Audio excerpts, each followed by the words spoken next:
नमस्कार, स्वागत है आपका आचार्य वाणी में। मैं आचार्य डॉक्टर विक्रमादित्य आपके साथ हूँ और आज का विषय हमारा है वृषभ राशि वालों के लिए कैसा रहेगा सितंबर का अंतिम भाग।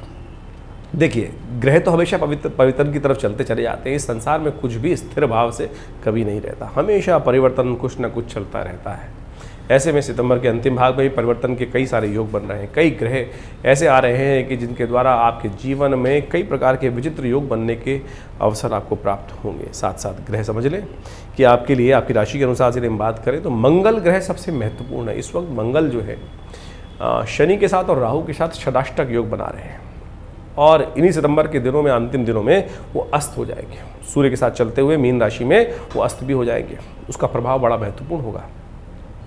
मंगल आपकी राशि के अनुसार यदि हम बात करें तो पंचम भाव में चल रहे हैं और अष्टम भाव के मालिक हैं, सप्तम भाव के मालिक हैं और 12वें भाव के मालिक हैं।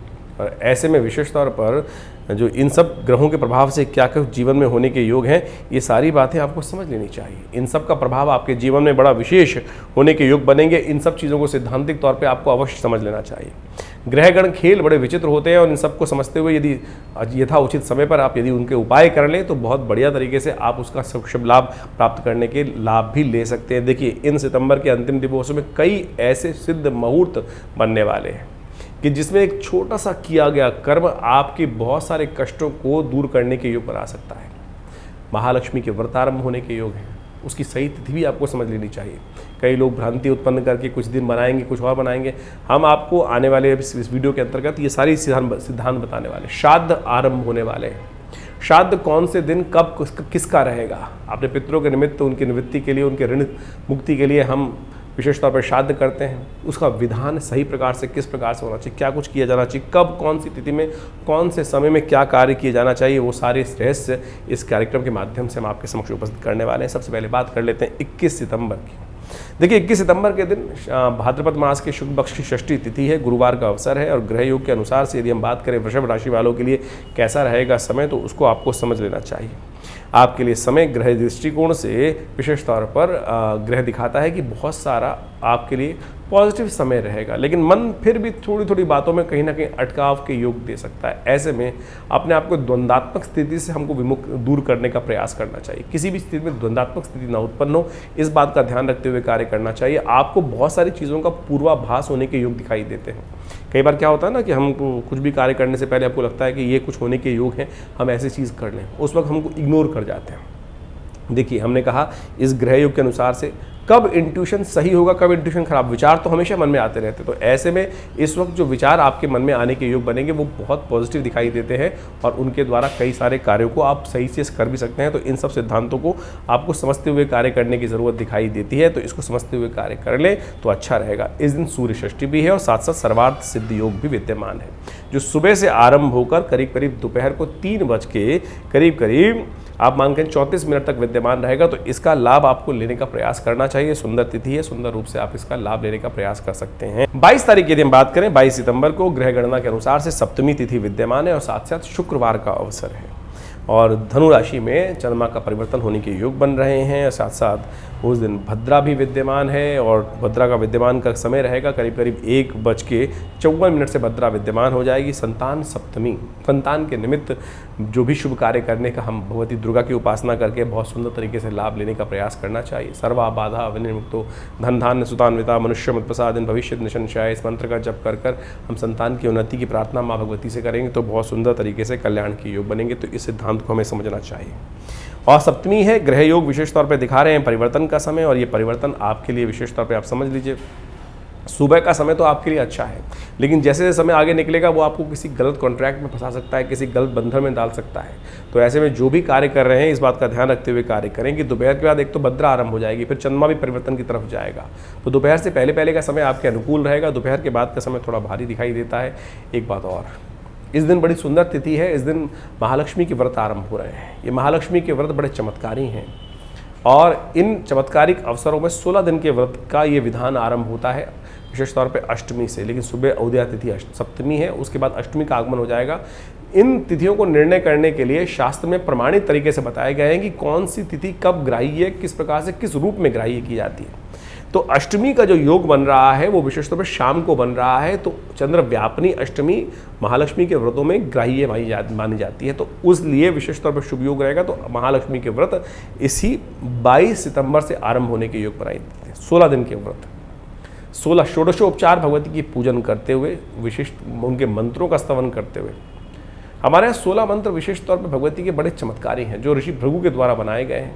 ऋषि भृगु श्रापित हैं विशेष तौर पर भगवती महालक्ष्मी के द्वारा, कि उनको कहा गया कि मैं आज के बाद आपके घर, आपके द्वार नहीं आऊँगी। भगवती महालक्ष्मी ने स्वयं श्राप दिया जब उन्होंने भगवान विष्णु पर लात से आघात किया, पद से आघात किया। उनकी छाती पर आज भी वो चिन्ह विद्यमान है। कथा बहुत लंबी है, आपको कभी सुनाएंगे, लेकिन उसको सूत्र रूप से इस समझ लीजिए कि जब भगवान महाराज भृगु को, महर्षि भृगु को श्राप मिला भगवती से, तो उन्होंने उसके उत्ताद में उसको ठीक करने के लिए भगवती के 16 मंत्र बनाए हैं। एक विधान, एक विज्ञान बनाया है, इसको श्री सूक्त विज्ञान कहा जाता है। जो भी कहा उन्होंने कि महालक्ष्मी मैं क्या, जो भी इस मंत्र का जप करेगा आपको बाध्यता के अनुसार से उन पर कृपा करनी पड़ेगी। इसी कारण से इस 16 दिन के व्रत बनाए गए हैं भगवती महालक्ष्मी के। इस दिन से लेकर नित्य प्रति भगवती महालक्ष्मी को प्रसन्न करने के लिए 16 मंत्रों का जो यज्ञ करते हैं, जो इनका अनुष्ठान करते हैं, लोम विलोम पद्धति से पूर्ण श्रद्धा के साथ, जो विश्वास के साथ करते हैं इनका अनुष्ठान, तो कहा जाता है कि भगवती महालक्ष्मी उन पर कृपा करने के लिए बाध्यता भगवती पे हो जाती है। तो आप सही रूप से करने का प्रयास करें। आप क्या क्या प्रपंच में फंस जाते हैं, केवल पूजन किया और व्रत कर लिया, उपवास कर लिया, भूख हड़ताल कर ली और कह लिया हमने पूरा हो गया। और पता नहीं पंडितों ने आज की तारीख में बहुत सारे तथाकथित लोगों ने एक विधान बना दिया है कि एक माला लो, उसके गांठ बनाओ, एक दिन पूरा होता जाए, व्रत का पूरा हो जाए तो उसको धारण कर लेना, उससे कल्याण का योग बनेगा।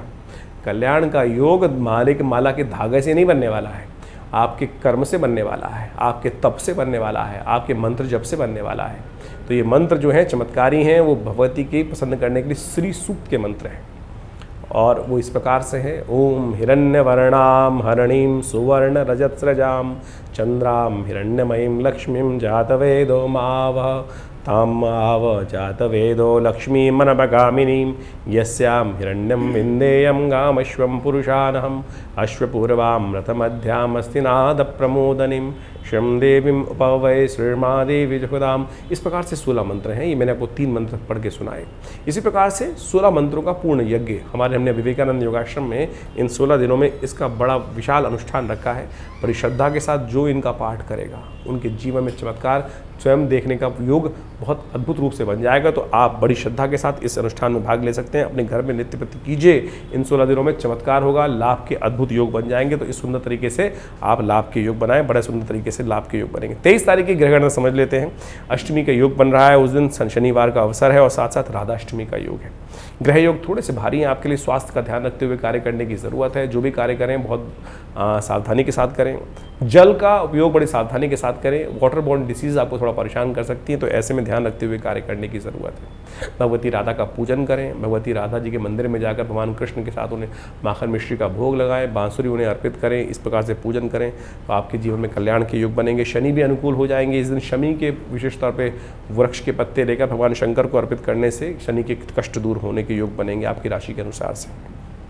देखिए वृषभ राशि वालों, आपकी राशि के अनुसार से 24 तारीख को ग्रहों के योग क्या दिखाई दे रहे हैं वो भी समझ लीजिए। 9वीं तिथि है, रविवार का अवसर है और ग्रहों का योग परिवर्तन की तरफ जा रहा है। मंगल ग्रह परिवर्तन हो रहा है, उनके योग में स्थिति में अस्त होने जा रहे हैं और मंगल के अस्त होने से आपकी राशि के अनुसार यदि हम बात करें तो आपके लिए विशेष तौर पर व्यावसायिक दृष्टिकोण से कुछ कष्ट होने के योग बन सकते हैं।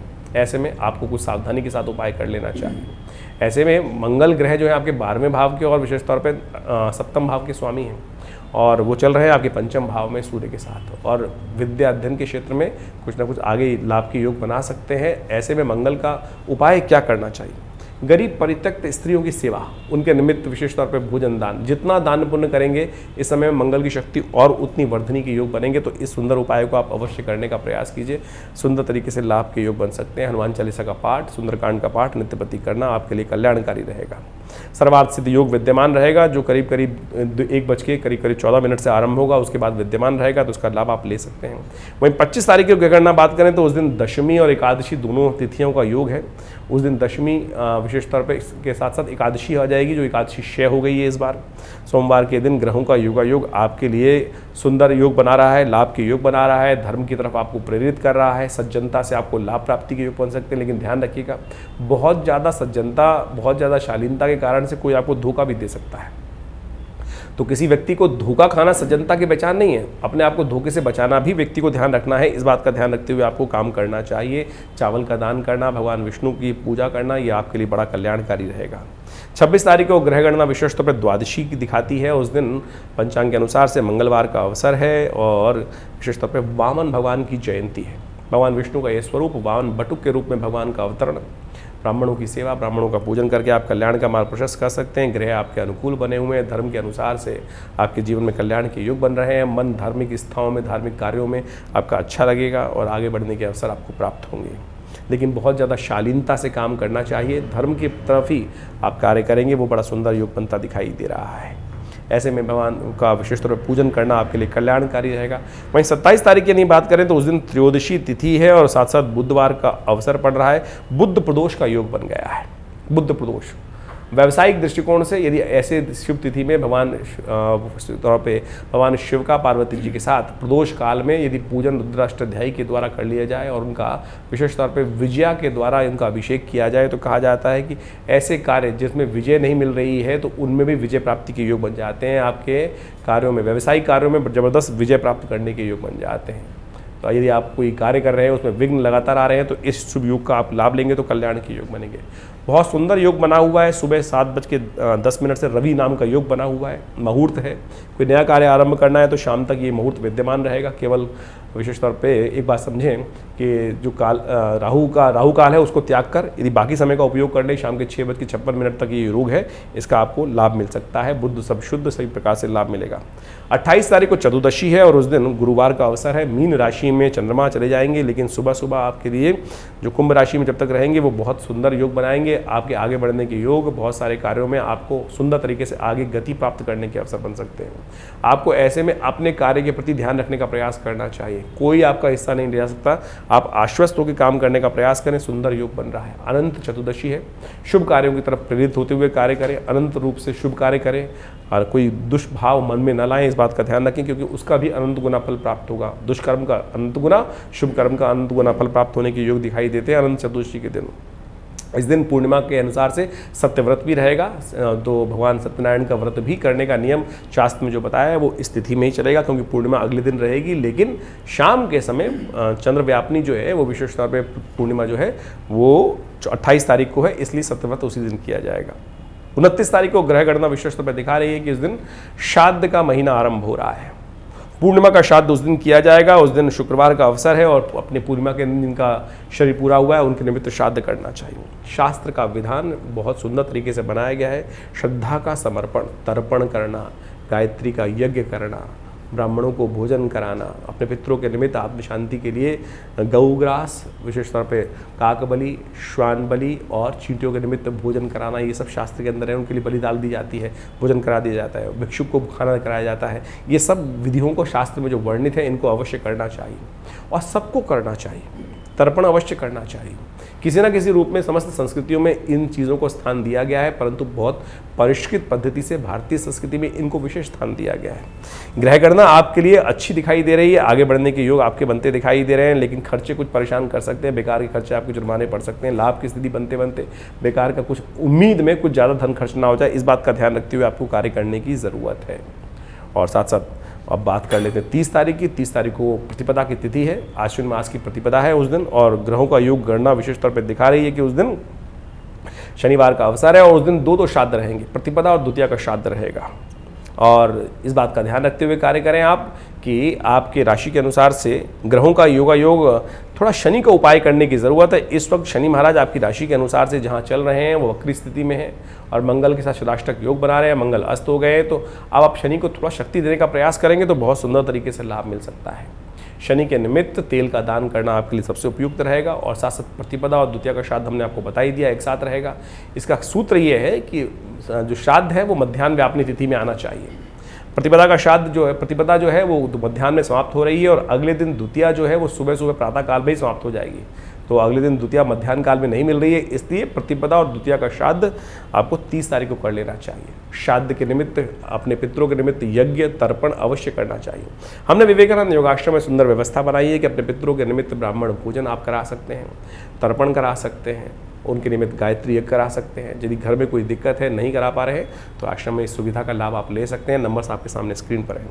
और साथ साथ महालक्ष्मी यज्ञ के बारे में पुनः नोट कर लीजिए, ये कि विशेष तौर पर 22 तारीख से आरंभ हो रहा है और आप अपने निमित्त इस यज्ञ में भाग लेकर कल्याण का मार्ग प्रशस्त करें। भगवती के इन चमत्कारी मंत्र जो हमने आपको बताए बहुत चमत्कारी हैं, लाभ अद्भुत रूप से देते हैं। केवल शुद्ध रूप से इनको करने की आवश्यकता है। विधान भारतीय संस्कृति में अद्भुत विद्यमान है। जो इनके सानिध्य में जाते हैं उनके जीवन में कल्याण का मार्ग बनता है।